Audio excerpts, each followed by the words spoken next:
Le signal qui a été donné, cela dit, vous le saluez jusque-là, François Asselin. Ce qui a été jusqu'à présent annoncé, mis en place par le gouvernement, le PGE par exemple, les allègements, reports, annulations de charges. Bien sûr. Alors Mathieu Béliard, je vais faire une toute petite remarque, c'est-à-dire que ce qu'a fait le gouvernement est tout à fait à la hauteur de ce qu'il fallait faire. Mais ce sont soit des décalages de charges, soit des prêts, donc un prêt ça se rembourse, donc on a poussé le tas de sable. Et à un moment ou à un autre, il faudra rembourser ces décalages et rembourser le prêt.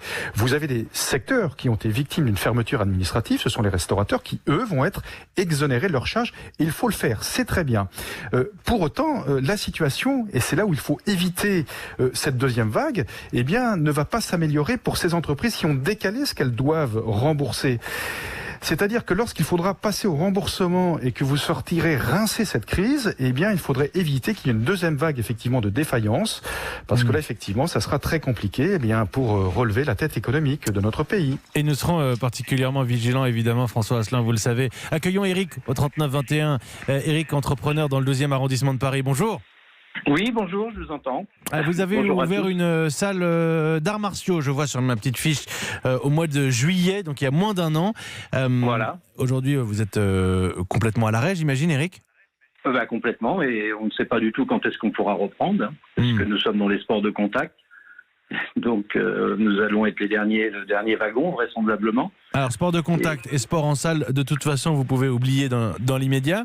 Eric, oui. Justement, les dispositifs dont nous parlions avec François Asselin, est-ce que vous avez sollicité, un prêt garanti par l'État, les annulations, reports de charges, le chômage partiel peut-être, si vous avez du personnel ? Non, heureusement, je n'ai pas de personnel puisque je démarrais, donc j'ai démarré tout seul en tant que travailleur indépendant. Hein. Et donc, pour le prêt, j'ai demandé, mais c'est pas possible puisque j'ai redémarré au mois de juillet, donc j'ai pas de bilan sur les années d'avant. Donc la banque, c'est non, hein, clair et net. J'ai bénéficié d'un mois sur 2 du fonds de solidarité. Donc, mais c'est pas suffisant pour faire face, puisque moi, mon poste principal, c'est le loyer. Nous sommes à Paris, même si le local n'est pas très grand, le loyer, lui, est très important. Et là, donc, si on ne peut pas reprendre avant le mois de septembre, par exemple, c'est pas possible de collectionner, si je puis dire, d'empiler des dettes de loyer. Aujourd'hui, Eric, si vous ne reprenez pas avant le mois de septembre, vous mettez la clé sous la porte ? Ah oui, clairement. Clairement. Ah oui. Sans aucun doute, c'est pas possible. C'est pas une décision, c'est une obligation. Ça s'imposera. François Asselin, est-ce que certains ont, pardonnez-moi la tournure de cette question peut-être, est-ce que certains ont choisi de fermer avant d'être surendettés, si vous comprenez le sens de cette question?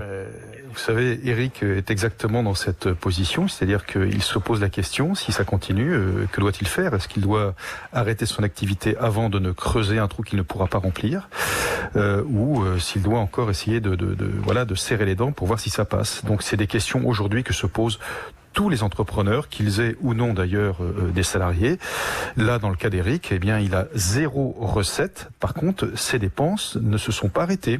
Ses loyers continuent à être reportés. C'est ce que je vous disais. Le jour où il faudra, rembourser tout cela, même si vous réouvrez, vous risquez de voir que votre modèle économique ne tient pas la route.